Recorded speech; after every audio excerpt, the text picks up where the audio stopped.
The UN Security Council has agreed it wants to avoid military intervention in Syria, but differences remain over the way ahead. The US, as well as its European and Arab allies, want President Assad gone from power. For its part, Russia says the UN shouldn't be used as a platform for excessive interference in Syrian affairs. RT's Marina Portnaya has the latest from New York.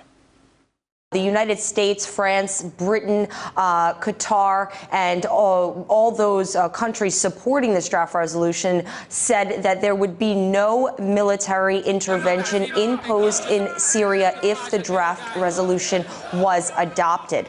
But the most important thing to note is that those spearheading the push for this draft resolution are also calling for a ceasefire in Syria, and also calling for a national dialogue between the government and opposition groups. These steps, these calls are calls that have been made by Russia for the past few months. Russia has indicated on Tuesday that it will veto a draft resolution on Syria in which the text calls for or imposes any regime change and leaves a rhetorical door open for military intervention, similar to what the world saw transpire in Libya. The Security Council cannot prescribe ready recipes for the outcome of domestic political process.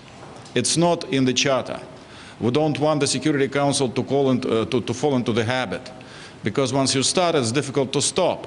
Then you will start telling what king needs to resign and what prime minister needs to step down. This is really not the business of the Security Council. Moscow has proposed its own draft resolution on Syria, which calls for both parties participating in the violence to come to the negotiating table and take part in a dialogue. This is an invitation that Russia recently made to representatives of the Syrian government and opposition groups earlier this week to try to get them to come to Moscow and participate in talks.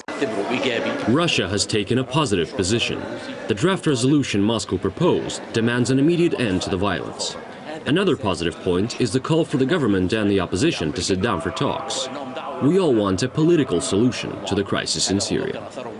In the coming days, the Security Council will be working to try to come to a consensus on the text of a resolution on Syria. But if the text remains as it's been presented, calling for President Bashar al-Assad to step down and leaving the door open for military intervention, this is something that Russia firmly will be opposed to.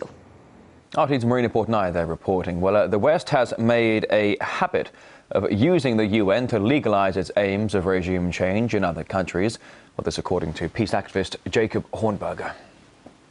That's the whole idea of these resolutions, that they're, no matter how tightly they are constructed, they will always be construed to do whatever the U.S. government and the British government want to do. But one thing's for certain, this is a problem for the Syrian people to resolve, not for the U.S. government, the British government, the United Nations. This is a problem for the Syrian people.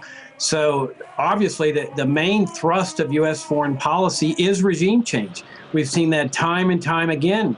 It begins with sanctions, it goes into embargoes, blockades, but ultimately the quest is to remove a recalcitrant dictatorship, install a U.S. regime, even if it happens to be a dictatorship. So this is another classic example of where the U.S. is butting into other people's affairs when it really has no business doing so.